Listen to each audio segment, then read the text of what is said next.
భారత రాజ్యాంగ ఆమోద దినోత్సవాన్ని పురస్కరించుకొని బాపట్ల జిల్లా అద్దంకి పట్టణంలోని బంగ్లా రోడ్లో ఉన్న డాక్టర్ బిఆర్ అంబేద్కర్ విగ్రహానికి వైఎస్ఆర్ కాంగ్రెస్ పార్టీ అద్దంకి నియోజకవర్గ ఇన్ఛార్జ్ చింతలపూడి అశోక్ కుమార్ పూలమాలలు వేసి నివాళులు అర్పించారు. ఈ సందర్భంగా మాట్లాడుతూ భారత చరిత్రలో ఈరోజు ఎంతో ప్రాముఖ్యమైనదని పేర్కొన్నారు.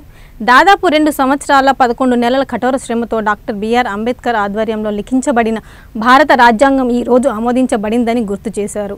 రాజ్యాంగం అందరికీ స్వేచ్ఛ, సమానత్వం, న్యాయం లభించేందుకు మార్గం సుగమం చేసిందని ఆయన తెలిపారు. ఈ రాజ్యాంగం స్ఫూర్తితో ఆయన అనేక మంది అధికారులు, నాయకులు దేశంలో ఉన్నత పదవులను అధిరోహించగలిగారని అన్నారు. అయితే ప్రస్తుత కాలంలో కొంతమంది రాజకీయ లాభాల కోసం రాజ్యాంగాన్ని మార్పు చేయాలనే ఆలోచనలు వ్యక్తం చేయడం, అంబేద్కర్ రచించిన రాజ్యాంగాన్ని అవహేళన చేయడం వంటి పరిస్థితులు కనిపిస్తున్నాయని ఆందోళన వ్యక్తం చేశారు. ఇటువంటి దురాలోచనలతో ప్రజలపై దాడులు జరుగుతున్న విషయాన్ని దేశ ప్రజలు గమనిస్తున్నారని వ్యాఖ్యానించారు. ఈ కార్యక్రమంలో వైసీపీ బాపట్ల జిల్లా రైతు విభాగం అధ్యక్షులు ఈదా శ్రీనివాస్ రెడ్డి, పట్టణ అధ్యక్షులు కాకాని రాధాకృష్ణమూర్తి పాల్గొన్నారు.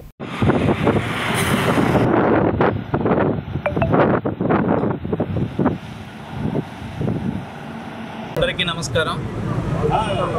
మన భారతదేశ చరిత్రలోనే ఈరోజు ఎంతో అత్యున్నతమైన రోజు.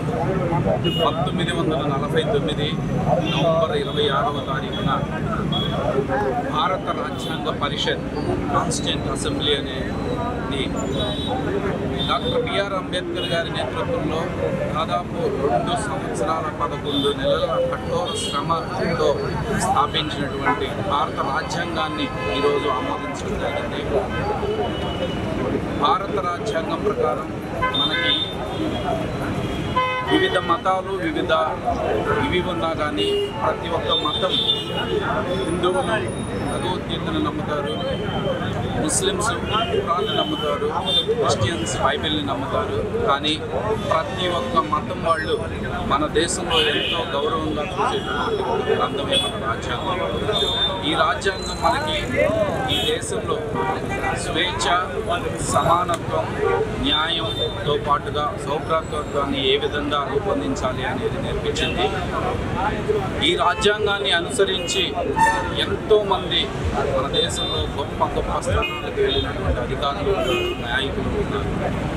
వాళ్ళందరి ఏ విధంగా జర్నీ చేశారో మనకి ఎంతో దిక్సూచిలాగా ఉపయోగపడుతుంది. కానీ అటువంటి రాజ్యాంగాన్ని కూడా అవహేళన చేస్తూ కొంతమంది ఇప్పుడు ఆ రాజ్యాంగానికి వేరే రాజ్యాంగం ఆల్టర్నేటివ్గా తీసుకొచ్చి ప్రజల మీద ఏ విధంగా దాడులు చేస్తున్నారో మీరు అందరూ గమనిస్తున్నారు.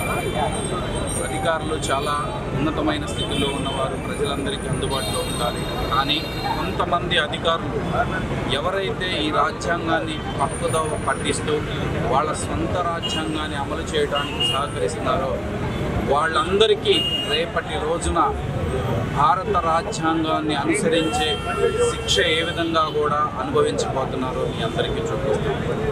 దయచేసి అందరికీ ఒకటే రిక్వెస్ట్ చేస్తున్నారు, ఇప్పటికైనా సమాజంలో ఉన్నటువంటి అసమానతలన్నింటినీ వదిలేసేసి ప్రతి ఒక్కళ్ళని మతాలకు అతీతంగా, కులాలకు అతీతంగా గౌరవిస్తూ విద్య, వైద్యం అనే ఒక రెండునే మనం టార్గెట్గా పెట్టుకొని ప్రతి ఒక్కళ్ళకి సరైన విద్య, సరైన వైద్యం అందించాలి అనే ఒక దృఢ నిశ్చయంతోనే అద్దంకి నియోజకవర్గంలో మనం ముందుకెళ్దామండి.